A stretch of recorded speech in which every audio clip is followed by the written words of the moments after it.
Hello students, welcome to EPG Pathshala on quantitative methods in geography. I am Aslam Mahmood, a retired professor from Jawaharlal Nehru University. Today's topic of discussion is test of significance based on small samples and basics of analysis of variance. Friends, see, we enter when into the statistical analysis, we have two options with us. Either we have the data from the census enumeration or from the sample surveys. When we have census enumeration data, we get the information about the whole universe about which we are talking, and we don't need any further help for sampling theory, etc. However, when we go for a sampling exercise, instead of the universe, we get the data only a part of the universe. But when we study the part of it, part of a universe, our conclusions or our understanding does not remain only limited to that sample part of it, because that sample part is a very small part of the universe and has been chosen for our convenience. Our main concern always remains the universe. Therefore, we have to learn how to draw inferences from sample to the universe. The moment we enter into the exercise of drawing inferences from sample to universe, we have to take the help of various tools and techniques in statistical theory. One of the important tool is the theory of probability, the other is the theory of sampling. In the theory of sampling also, we know that a sampling distribution of mean of large sample of size, say n is equal to or greater than 30, drawn from any universe with known mean, that is m, and a known standard deviation, is found to be normally distributed with mean equal to the value of the universe mean and the standard error as standard deviation divided by under root n, as described in earlier module on the test of significance based on large samples. However, when the size of the sample becomes less than 30, we do not apply the findings or the properties of the large sample test. We have to enter into something known as theory of small sampling theory. We know that sampling distribution of mean will be normal if the size of the sample will not be normal if the size is less than 30. For a small sample, the size of the sampling, for a small size, the sampling distribution of means drawn from a normal universe will acquire another type of distribution known as Stevens T distribution. Sampling distribution of means or T distribution will be flatter than a normal distribution. For T distribution, 1% or 5%, the limit will not be, as in the case of normal distribution, 2 times or 3 times of the standard error. It will be more than these values, and the size of the sample will become, as the size of the sample will become smaller and smaller, the limit will become further larger and larger. It will not give any fixed limit. Even every sample size will have different limiting values for different levels of significance. So, they will change not only with the size of the sample, but as in the case of normal distribution, with the level of significance also, the limits will keep on changing. The sampling distribution of all the possible values of means and standard deviations are not possible to study. William S. G. Gauss, the noted statistician, has standardized them by taking the ratio of the difference between the sample and population mean to its standard error and has worked out limits for different levels of significances. These values have been tabulated for different values of the size of n minus 1, known as degrees of freedom, where n is the size of the sample. Since then, the ratio of the difference between sample mean and universe mean is to its standard error is being to test whether a given sample mean can correspond to a universe mean or not. The test is known as Student's t-test. The test is named after Gauss, the noted statistician, after him, as he used to write under the pen name of student. These values have also been published in statistical tables for biological and medical research, edited by R. A. Fisher and F. Yates, popularly known as Fisher and Yates table. These tables are available in appendix of almost every book on statistics. With the increase in the sample size, the sampling distribution of mean will keep on approaching to be normal, and for degrees of freedom equal to or more than 30, the sampling distribution of mean converges to normal distribution. Now, student t-test has two different approaches. One is for one sample test and the other is meant for two sample tests. We will discuss first when we have only one sample. If a small sample of size less than 30 is drawn from a normally distributed universe, remember here that the universe from where the sample is drawn is to be normally distributed in the case of t distribution. In the case of large sample, there was no restriction on the nature of the distribution of the universe, but in the case of a small sample, the universe from where the sample is drawn has to be normally distributed with a given mean m and standard deviation as sigma. The sampling distribution of the ratio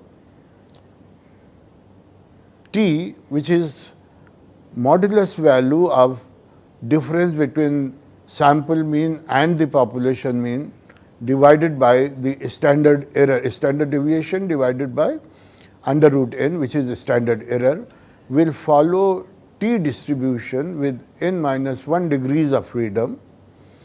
Note that numerator of t is a modulus and the sign of two vertical lines, that is 1, 1, indicates a modulus value. In general, the standard deviation of the universe is not known, because if standard deviation is known, that means we know everything about the universe.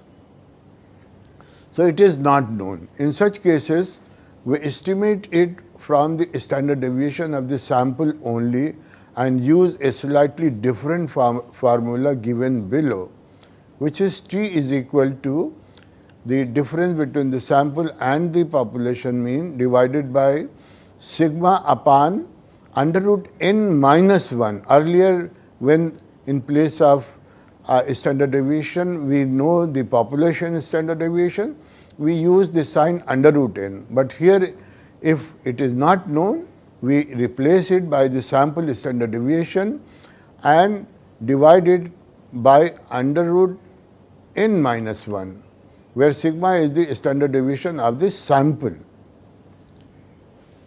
Using the above mentioned properties of t distribution, we can test whether a sample mean m could have a population universe mean m or not. We make a null hypothesis denoted by H0 that a given sample mean m can have a proposed universe mean capital M and test it against an alternative hypothesis denoted by H1, that is, the sample mean m, small m, does not suggests that the universe mean could be capital M. More precisely, it can be written as given below. Null hypothesis, modulus value of capital M minus small m is equal to 0, as against the alternative hypothesis, modulus value of m minus capital M minus small m is not equal to m. The null hypothesis would be that modulus of capital M minus small m is equal to 0, that is m is equal to m, capital M is equal to small m, as against the alternative hypothesis, that is modulus of capital M minus small m is not equal to 0, that is capital M is not equal to small m.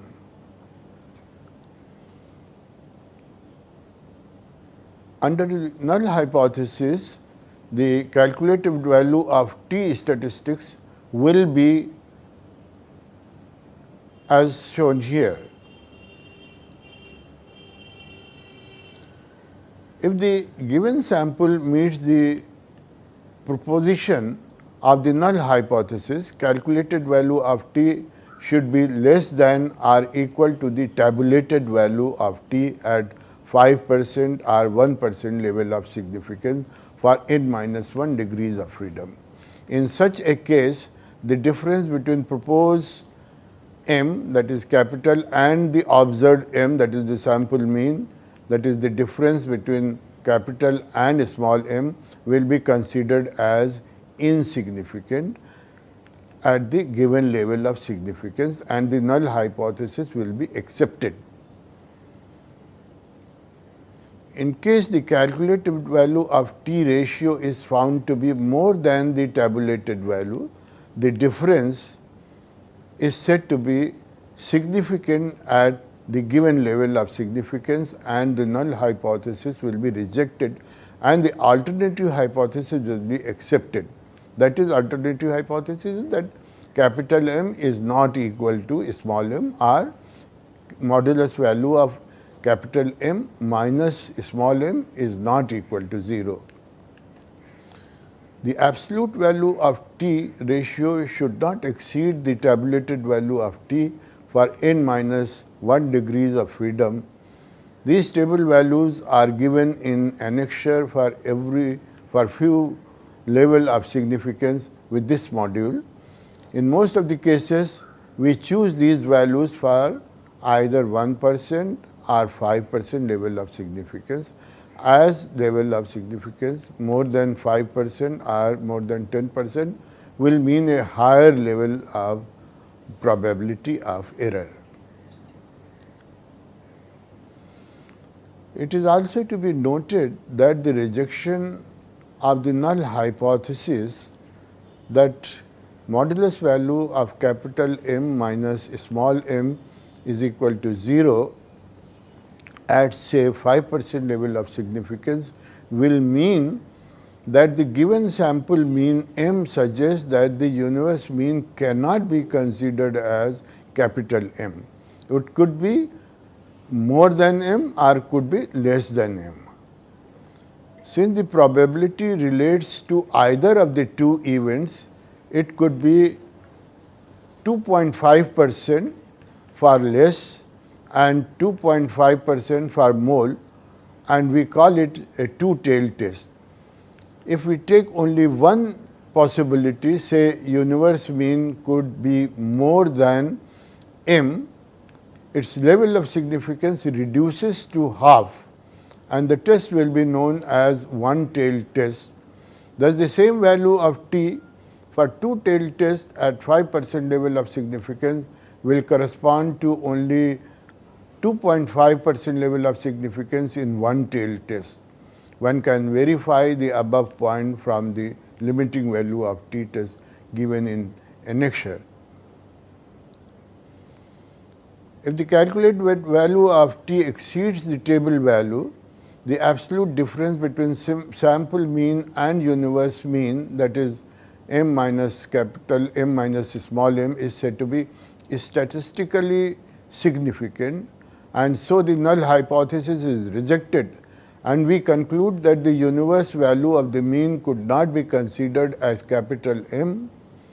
In case the calculated t value is less than or equal to the table value of t, it is considered as insignificant and the null hypothesis is accepted, that is, we conclude that the universe mean may be equal to capital M.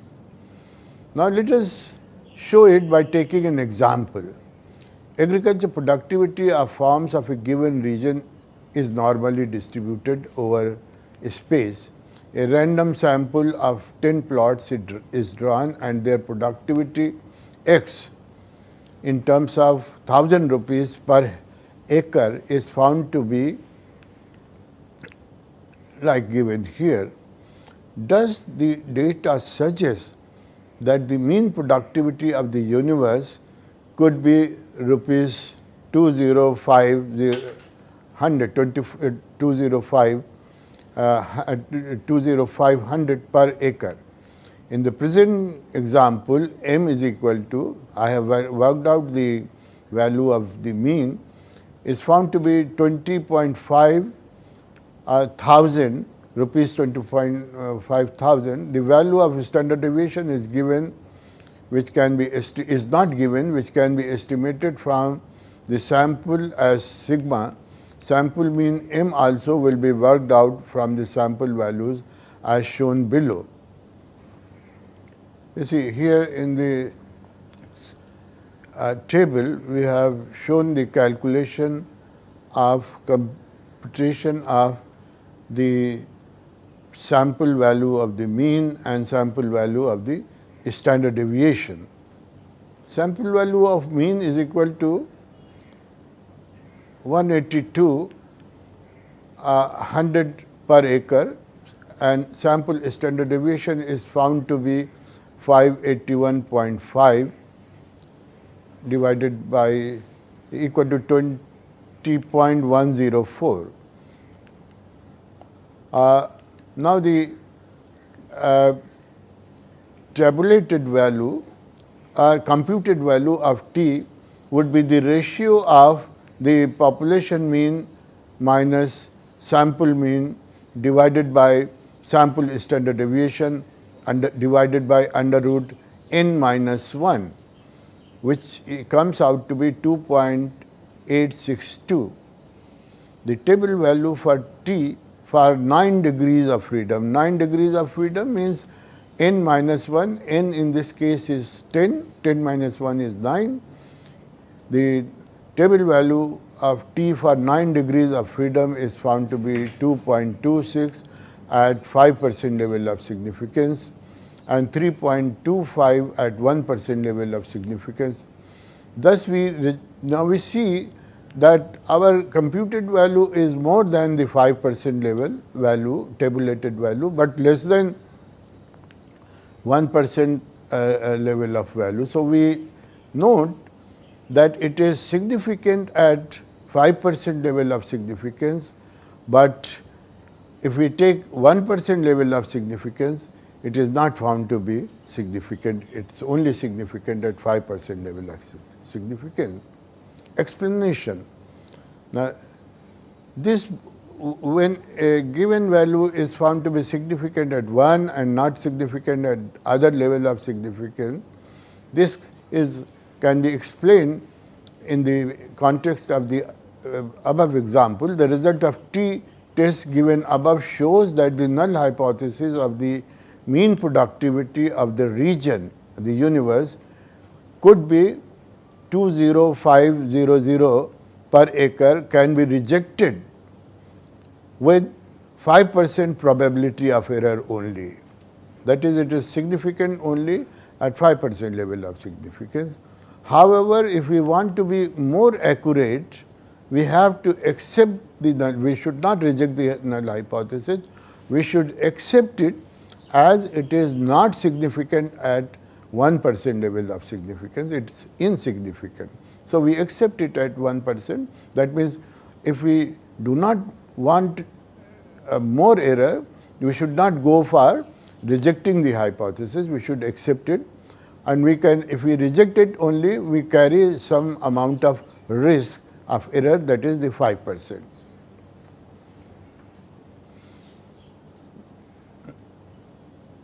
Now, here I have shown you how we can use a t-test when you have one sample, and against that one sample mean we have a population mean, a proposed population mean, and we see whether the difference between the sample mean and the population mean is significant or not.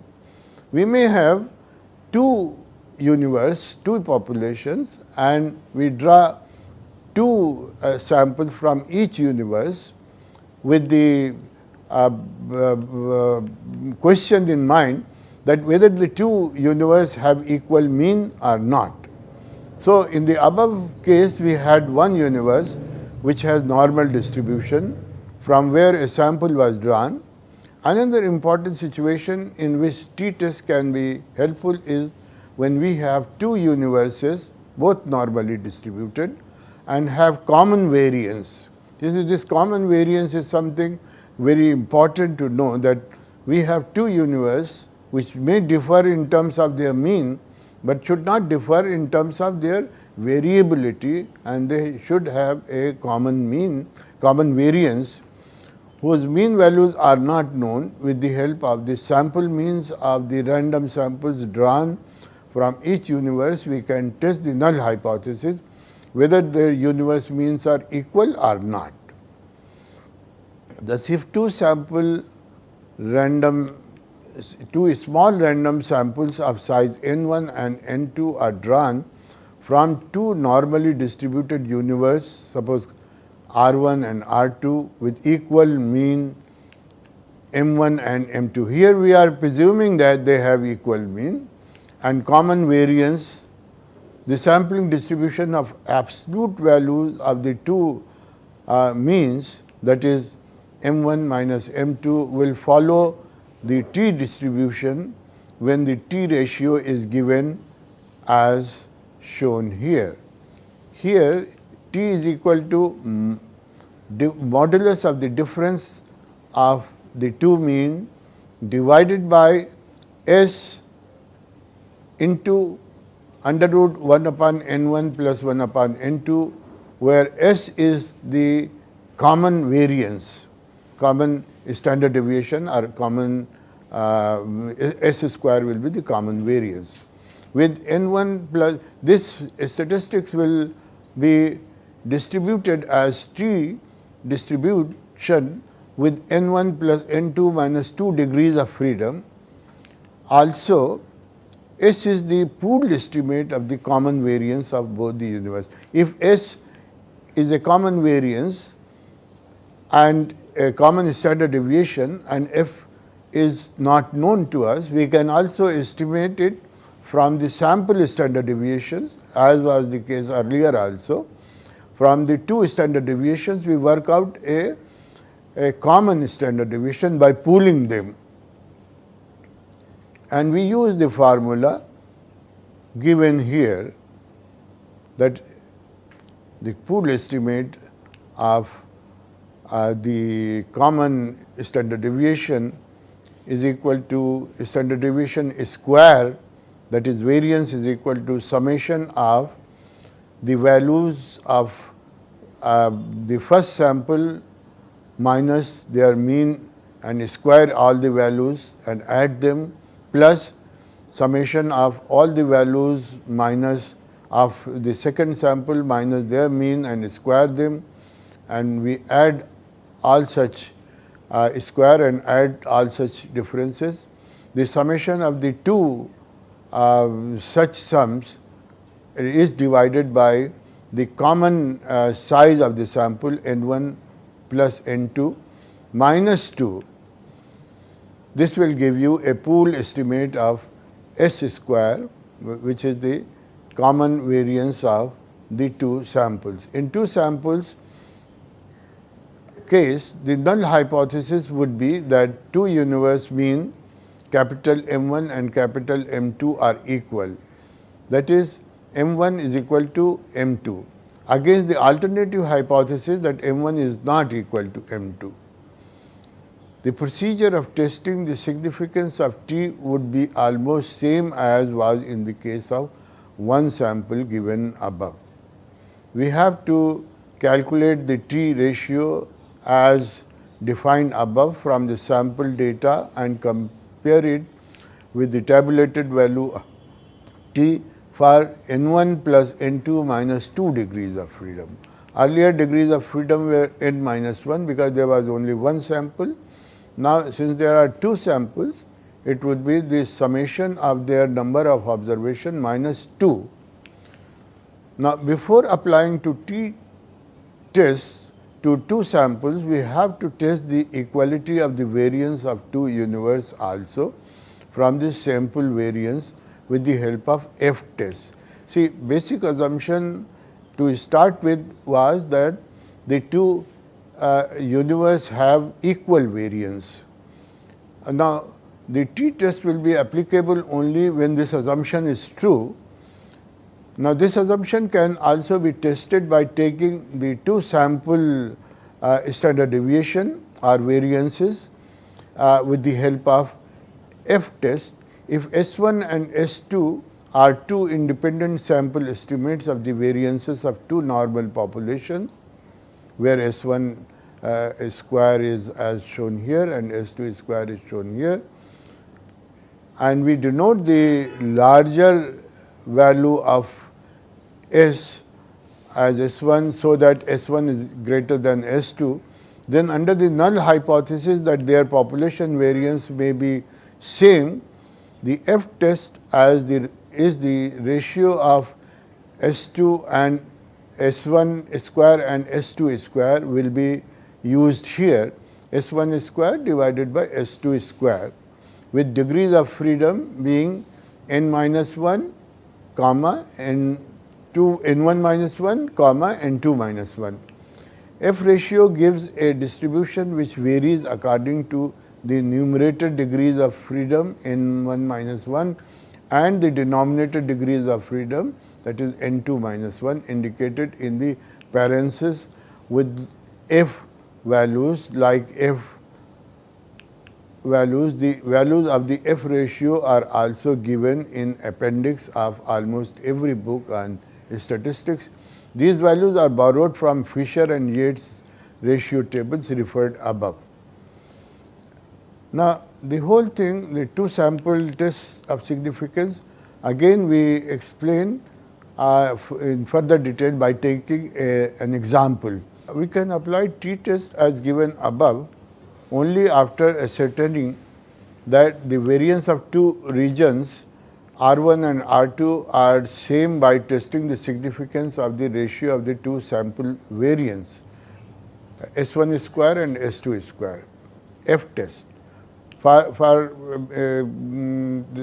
testing whether S1 square and S2 square are insignificantly different from each other or not, we use F ratio test. The computation of the two sample variances is carried out as given below. We see we have M1 is equal to the number of sum of the observation divided by 8. Computation of these two sample variances is carried out as given below. We get the mean of the first sample as 2 and mean of the second sample as 1.4. In the second step, we work out deviation of each value of sample 1 from its mean value and square them and add all those deviation, and this addition is found to be 0.32. We similarly find the summation of the deviations from the mean in the case of second sample, which is found to be 0.2, and S1, that variance of one can first sample can be worked out by dividing the sum of the squares of the deviation by the number of observations minus 1, that is 0.32 divided by 8 minus 1, that is 7, which is equal to 0.457, Similarly, for the second one, S2 is square is found to be 0.0222. F ratio would be the ratio of the two variance values, which is found to be 2.0587 for 7,9 degrees of freedom. 7 corresponds to numerator and 9 corresponds to the denominator. Corresponding tabulated value for 7 and 9 degrees of freedom at 1% level of significance is 5.47.